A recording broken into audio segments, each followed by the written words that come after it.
Halo guys, ketemu lagi dengan saya Coach Kuko. Salam olahraga. Di kesempatan ini saya akan membahas masalah olahraga di Indonesia.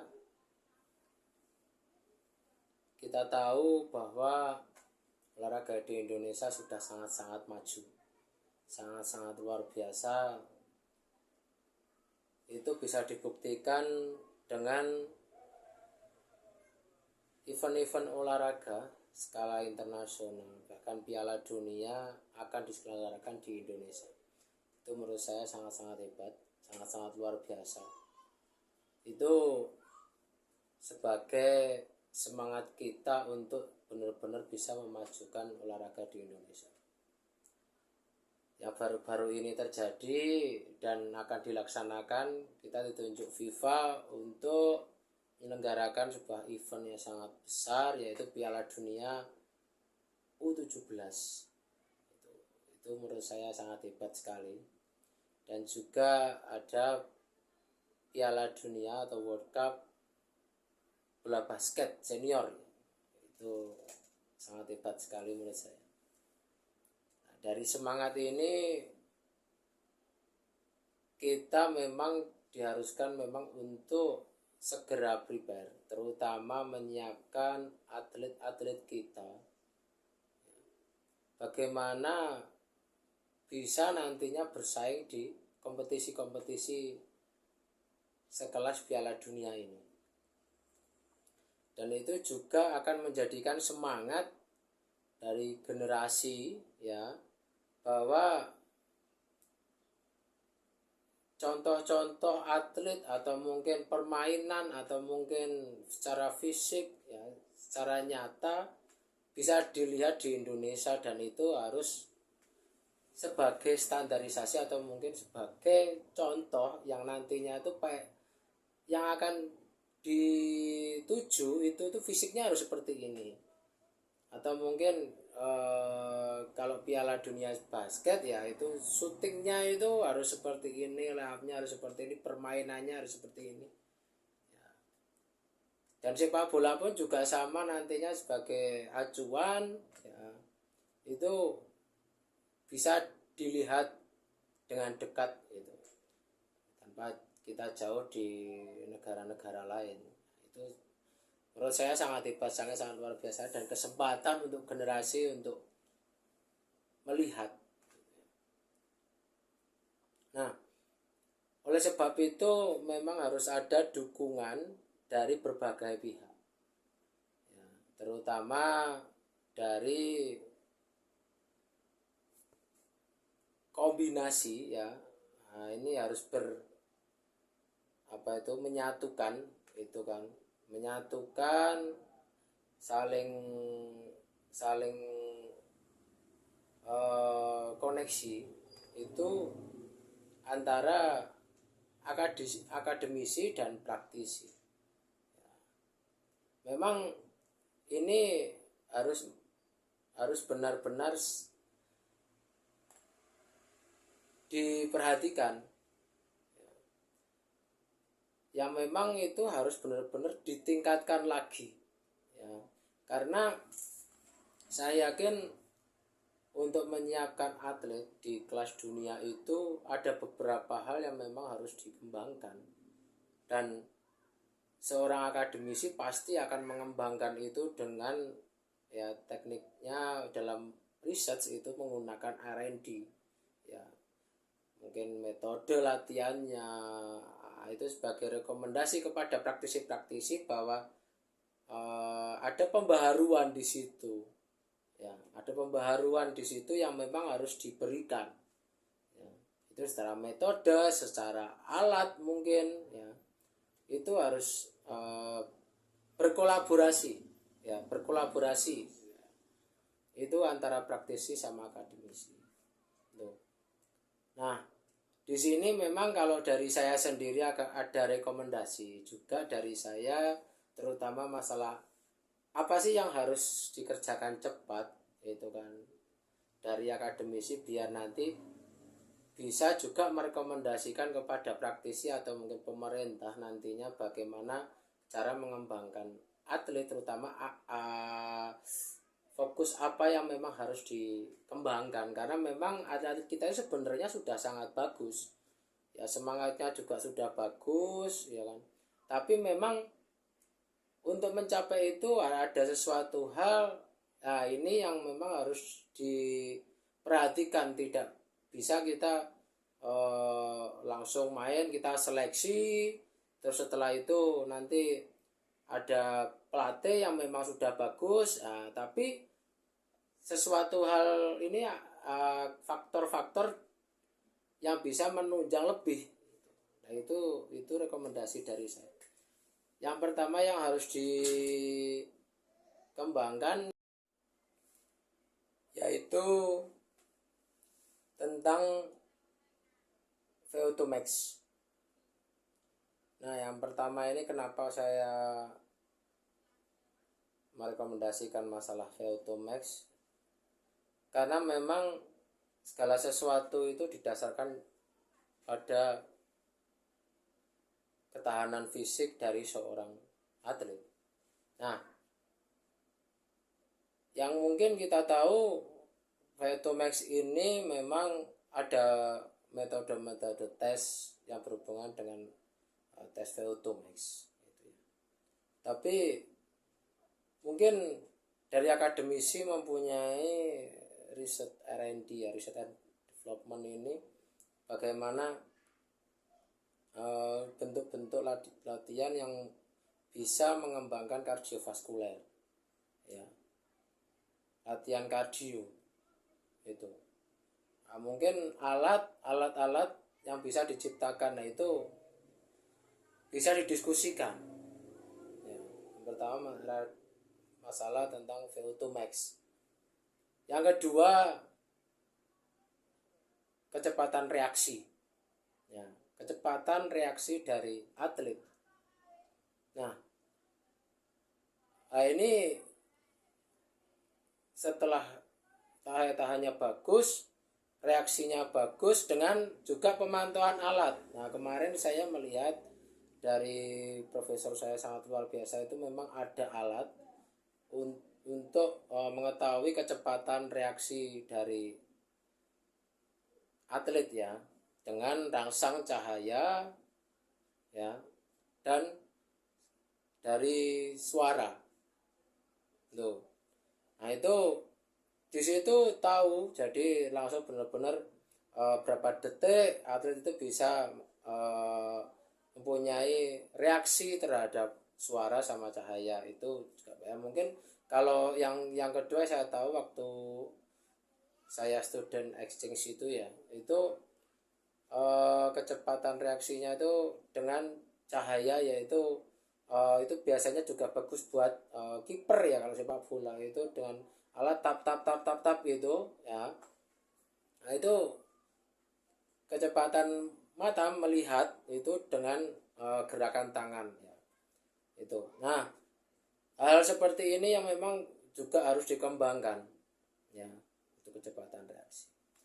Terus yang ketiga itu rekomendasi saya masalah tentang bagaimana seorang atlet itu mengenal biomekanik dalam olahraga. Nah, ini pakar-pakar biomekanik monggo itu silahkan, itu bisa dikembangkan ya, terutama akademis dalam biomekanika olahraga itu, karena biomekanika olahraga ini juga sangat penting sekali ya, karena memang pada dasarnya fokus dari biomekanika ini kan adalah gerak tubuh ya. Nah, rekomendasi dari nanti itu akademisi dengan tes biomekanika olahraga ini, akhirnya seorang atlet itu mempunyai wawasan. Umpamanya ya, ini yang saya tahu ya, yang saya tahu itu tentang gerakan kalau sepak bola menendangnya. Nah, kalau akal pikiran saya gitu kan yang sangat mungkin di luar itu mungkin tendangan kanan ya. Tendangan kanannya itu menit nanti itu sampai menit keberapa itu capek itu ya, dia tendang tendang terus gitu kan. Nah, di dalam mekanik tahu nanti otot mana yang capek ya, ototnya itu capek enggak, itu kelihatan, lemahnya nanti kelihatan. Itu mungkin alat-alat seperti itu akan diciptakan gitu kan. Terus kalau memang mamanya menit ke 70 itu otot kanan capek, itu gimana otot kirinya? Apakah masih bisa memungkinkan juga untuk menendang jika seorang atlet itu tendangannya kanan yang notabene dia itu memang kekuatannya ternyata itu sudah capek atau mungkin sedikit terbentur dengan lawan dan lain-lain. Nah, hal seperti inilah yang harus dikembangkan. Itu kalau mungkin dalam pemikiran saya, karena memang penelitian ini kan unik sesuai dengan yang realitanya di lapangan. Hal itu memang harus dikembangkan. Nah, itu ya. Itu kalau dalam biomekanik ya. Terus yang terakhir rekomendasi dari saya yaitu tentang statistik olahraga. Nah, ini memang suatu hal yang baru, tapi memang ini sangat menentukan juga. Kalau di dunia basket memang statistik ini ada ya, biasanya langsung di lapangan nanti ada tim dari panitia, biasanya ada sebuah aplikasi untuk statistik bagaimana field goal-nya, terus berapa kali attempt, terus berapa kali turnover atau membuat kesalahan dan lain-lain ya. Nantinya itu bisa membuat seorang pelatih itu mengetahui atlet A ini itu bagaimana produktivitasnya, efektifnya itu seperti apa. Itu langsung.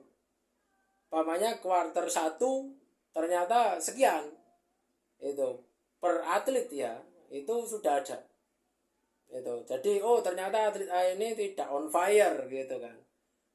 Langsung diganti atlet B yang notabene sebelumnya itu on fire.